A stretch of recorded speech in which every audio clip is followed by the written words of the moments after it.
لیکن اس کے بعد ان کی تاریخ میں ایک دور وہ آیا جب حضرت مسیح علیہ السلام ان میں مبعوث کیے گئے۔ یہ 1400 سالہ تاریخ کا کلائمیکس ہے یہود کی۔ جب کتاب انہیں دی گئی تھی تورات حضرت موسیٰ کے ذریعے، وہ 1400 قبل مسیح کا واقعہ ہے۔ اس وقت سے لے کر اللہ کا وہ فضل ان پر ہوا کہ کوئی ایک لمحہ ایسا نہیں آیا 1400 برس میں کہ ان کے ہاں کوئی نہ کوئی نبی موجود نہ۔ یہ تار ٹوٹا ہی نہیں، 2 سے شروع ہوا، موسیٰ ہارون علیہ السلام، اور 1400 برس کے بعد پھر آخری 2 ہیں، عیسیٰ اور یحییٰ علیہ السلام، یوں سمجھ لیجئے۔ اور اس کے درمیان یہ تار ہے، اور اس تار میں کوئی ایک لمحہ ایسا نہیں آیا کہ کوئی نبی موجود ہو۔ اس میں اتار چڑھاؤ بہت سے آئے ہیں، اس کا وہ میرا موضوع نہیں ہے اس وقت۔ قبل مسیح کی تاریخ جو ہے وہ میرا موضوع نہیں ہے۔ قرآن مجید میں سورہ بنی اسرائیل کے پہلے رکوع میں اس کا تذکرہ موجود ہے۔ وَقَضَيْنَا إِلَىٰ بَنِي إِسْرَائِيلَ فِي الْكِتَابِ لَتُفْسِدُنَّ فِي الْأَرْضِ مَرَّتَيْنِ وَلَتَعْلُنَّ عُلُوًّا كَبِيرًا۔ 2 مرتبہ ان پر عذاب کے کوڑے برسے، پہلے اشوریوں کے ذریعے سے جو شامی تھے، سیرینز اشوری کہلاتے ہیں، پھر بابلیوں کے ذریعے سے یعنی عراقیوں کے ذریعے سے، بیبیلونیا نام تھا عراق کا پہلے، ان پر بہت بڑی بڑی تباہیاں آئیں، اللہ تعالیٰ کی طرف سے عذاب آئے۔ اس کے بعد پھر دوسرے دور میں دوسرا اقتدار کا دور آیا، خربستیاں بڑھ گئیں، تو پہلے گریکس کے ذریعے سے، یونانیوں کے ذریعے سے، اور پھر رومیوں کے ذریعے سے انہیں پسوایا گیا۔ یہ دور گزر چکے تھے ان پر، 2 عروج کے دور اور 2 زوال کے دور۔ میری چھوٹی سی کتاب ہے تنظیم اسلامی کا تاریخی پس منظر، 6-7 روپے کی ہوگی، اس کو آپ دیکھیں گے تو اس میں اس کا پورا نقشہ آپ کو مل جائے گا۔ ویسے تو یہ کہ میری جو ذرا بڑی کتاب ہے سابقہ اور موجودہ مسلمان امتوں کا ماضی، حال اور مستقبل، اس میں نے ان معاملات پر بڑی تفصیل سے بحث کی۔ بہرحال یہ جو دور تھا ان کا 1400 سالہ، وہ اونچ نیچ سے ہوتا ہوا جب آیا ہے حضرت مسیح کی بعثت پر، تو ان کی شرارت کی انتہا یہ ہو گئی کہ اللہ تعالیٰ نے مسیح کو رسول بنا کر بھیجا، رسولاً الی بنی اسرائیل۔ حضرت موسیٰ اور حضرت عیسیٰ کے درمیان رسول کوئی نہیں ہے، سب نبی ہیں۔ حضرت موسیٰ رسول تھے اور حضرت عیسیٰ رسول ہیں، درمیان میں داؤد ہو، سلیمان ہو، یشعیاہ ہو، زکریا ہو، یہ سب نبی ہیں، یحییٰ نبی ہیں، رسول نہیں ہے۔ لہذا وہ شہید کر دیے گئے، رسول شہید نہیں ہو سکتا، قتل نہیں ہو سکتا۔ لیکن عیسیٰ اور موسیٰ کے درمیان 1400 برس ان کے جو ہیں، اس کا کلائمیکس ہے حضرت مسیح علیہ السلام کی بعثت، اور حضرت مسیح علیہ السلام کو جسے اللہ نے اپنی روح قرار دیا، روح منہ، کلمتہ القاہا الی مریم، اللہ کا کلمہ، عظیم ترین معجزات۔ انہوں نے کیا کہا؟ یہ ولد الزنا ہے، حرام زادہ ہے، معاذ اللہ، نقل کفر نہ باشد، یہ جادوگر ہے، یہ مرتد ہے، یہ واجب القتل ہے۔ اصل حکومت اس وقت رومیوں کی تھی حکومت، لیکن انہوں نے انہیں آٹونومی دے رکھی تھی، اپنے مذہبی معاملات تم خود طے کر سکتے ہو۔ تو قائفاس جو اس وقت کا ان کا ہیڈ ربائی تھا سب سے بڑا، اس کی عدالت نے فیصلہ کیا مسیح کو سولی چڑھا دیا جائے۔ پائلیٹس پونٹس، اس کے پاس ان کی ازداشت پہنچ گئی، یہ ہمارا مجرم ہے مذہبی، یہ مرتد ہے، یہ کافر ہے، یہ جادوگر ہے، یہ واجب القتل ہے، اسے قتل کرو، سولی چڑھا دو۔ خیر وہ لمبی بات ہو جائے گی، اس نے تو اپنے ہاتھ دھوئے کہ صاحب ہمارے پاس کوئی جرم نہیں ہے اس کے خلاف، تم کہتے ہو تو ٹھیک ہے، سولی چڑھا دیتے۔ یہ دوسری بات ہے کہ اللہ نے حضرت مسیح کو اٹھا لیا آسمان پر، ان کی جگہ وہ شخص سولی چڑھا جس نے غداری کر کے گرفتار کروایا تھا، جوڈاس اسکیریوٹ، اس کی شکل اللہ نے بدل دی حضرت مسیح کی سی، اور حضرت مسیح کو فرشتے اٹھا کے اوپر لے گئے، وہ زندہ آسمان پر اٹھا لیے گئے۔ اور یہ ساری تفاصیل نہ قرآن میں ہے نہ حدیث میں ہے، یہ انجیل میں ہے، لیکن انجیل کون سی؟ برنباس کی انجیل، gospel of the Lord according to Saint Barnabas. یہ حواریین مسیح میں سے تھے، لیکن عیسائی ان کو تسلیم نہیں کرتے، ان کی بائبل کو صحیح نہیں مانتے، کینونیکل نہیں مانتے۔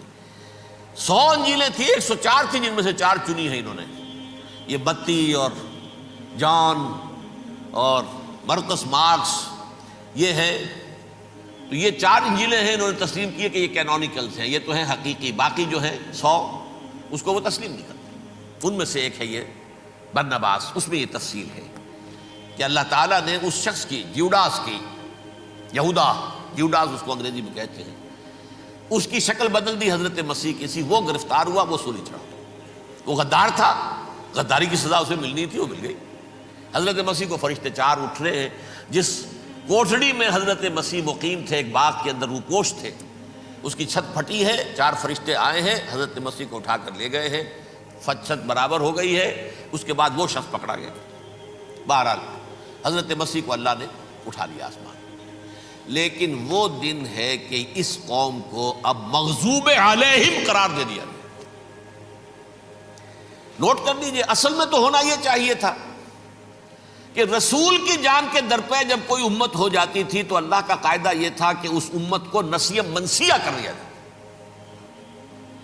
حضرت نوح کی قوم کو ختم کیا یا نہیں؟ حضرت ہود کی نگاہوں کے سامنے قوم عاد برباد کی گئی یا نہیں؟ حضرت صالح کی نگاہوں کے سامنے قوم سمود برباد ہوئی؟ یہ اللہ کا قاعدہ رہا۔ سدوم اور عمورہ کی بستیاں حضرت لوط علیہ السلام جہاں بھیجے گئے، مدین کا علاقہ جہاں حضرت شعیب بھیجے گئے، اہل فرعون جن کی طرف موسیٰ کو بھیجا گیا، سب ہلاک کر دیے گئے۔ کیونکہ رسولوں کے بارے میں اللہ کا، نبیوں کے بارے میں یہ بات نہیں ہے۔ نبی آیا، اس نے دعوت دی، جس نے مان لیا اچھا کیا، اپنے لیے اچھا کیا، نہیں مانا اس کی اپنی جو ہے عاقبت برباد ہو گئی۔ دنیا میں کوئی فیصلہ اس کا نہیں ہوتا، لیکن رسولوں کا معاملہ یہ ہوتا ہے کہ دنیا میں وہ اللہ کی عدالت بن کر آتے ہیں، مانو گے تو بچو گے، نہیں مانو گے ہلاک ہو جاؤ۔ تو اس اعتبار سے وہ مستحق تو ہو چکے تھے اس کے کہ انہیں ہلاک کر دیا جائے۔ اب اللہ کی کوئی خصوصی مشیت ہے، اس میں کیا حکمت ہے، وہ ہے ایک حکمت، میں بعد میں اگر وقت ہوا تو بتاؤں گا۔ فیصلہ یہ کیا اللہ نے کہ حضرت مسیح کو تو اٹھا لیا زندہ، اور ان کی رسی ابھی مزید دراز کر دی، کہ ان کو ابھی مہلت دے دی کہ تمہیں آخری استیصال، جس کو عذاب اکبر کہتا ہے قرآن، سورہ سجدہ جو حضور ہر جمعے کی پہلی رکعت میں فجر میں پڑھتے تھے، وَلَنُذِيقَنَّهُم مِّنَ الْعَذَابِ الْأَدْنَىٰ دُونَ الْعَذَابِ الْأَكْبَرِ لَعَلَّهُمْ يَرْجِعُونَ۔ چھوٹے چھوٹے عذاب اور ایک بڑا عذاب، جبکہ قوم بالکل برباد، نسیہ منسیہ، کأن لم یغنوا فیہا، ایسے ہو جائیں جیسے کوئی تھے ہی نہیں آبادیاں، لا یرا الا مساکنہم، اب ان کے مسکن نظر آتے ہیں، مکین نظر نہیں آتے۔ یہ عذاب اکبر جو ہے وہ ان پر نہیں آیا، حالانکہ وہ مستحق ہو گئے تھے اسی وقت۔ اس کو یوں سمجھیے کہ کسی شخص کو پھانسی کا حکم تو ہو جائے، ایگزیکیوشن نہیں ہوتا ہے، کئی سال گزر جاتے ہیں پڑے ہوئے، اور معاملات جو ہیں وہ چلتے رہتے ہیں۔ یہ معاملہ ہوا اس کے ساتھ، ورنہ یہ مستحق ہو چکے تھے آخری بربادی تباہی کے، عذاب استیصال، جڑ سے کاٹ دینے والا عذاب، وہ آ سکتا تھا ان پر اسی وقت، لیکن اللہ نے ان کی مہلت دراز کی ہے۔ لیکن اس کے بعد اللہ نے ان کو ایک اور موقع دیا۔ 600 برس بعد حضرت مسیح کے محمد الرسول اللہ صلی اللہ علیہ وسلم کی بعثت ہوئی، اور یہ میں سمجھتا ہوں کہ اس قوم پر اللہ کا اتنا بڑا فضل تھا، اتنا بڑا فضل تھا، اتنا بڑا فضل تھا۔ اب پھر ایک موقع دیا، عسیٰ ربکم ان یرحمکم وان عدتم عدنا، دیکھو اب بھی تمہیں ہم ایک موقع دے رہے ہیں، تمہارا رب تمہارے اوپر اب بھی فضل کرنے کو تیار ہے، رحم فرمانے کو تیار ہے۔ ان ھذا القرآن یہدی للتی ہی اقوم، اس قرآن کے سائے میں آ جاؤ، یہ شاہدرا ہے ہدایت میں آنے کا، اس میں داخل ہو جاؤ، محمد کی تصدیق کرو صلی اللہ علیہ وسلم، دامن محمدی میں آ جاؤ، اب بھی ہم تمہارے گناہ بخش دیں۔ لیکن نہیں، اس قوم نے حضرت محمد صلی اللہ علیہ وسلم کی دشمنی کی کمر کس لی، اور اب یوں سمجھیے اس تاریخ سے لے کر آج تک یہ گٹھ جوڑ ہے۔ ظاہر بات ہے کہ ابلیس کا بھی اصل دشمن اب کون ہے، یا ہدف کون ہے، ٹارگٹ کون ہے؟ جنہوں نے محمد کو نہیں مانا صلی اللہ، وہ تو ہے ہی جہنمی، ان پر کوئی اور محنت کرنے کی ضرورت کیا ہے؟ سمجھ گئے میری بات؟ حضور کی بعثت کے بعد جنہیں حضور کو رد کر دیا، ان پر ایمان نہیں لائے، وہ کون ہے؟ کافر، وہ جہنمی ہے ہی ہے۔ لہذا اس کے اوپر کوئی محنت صرف کرنے کی ابلیس کو ضرورت نہیں،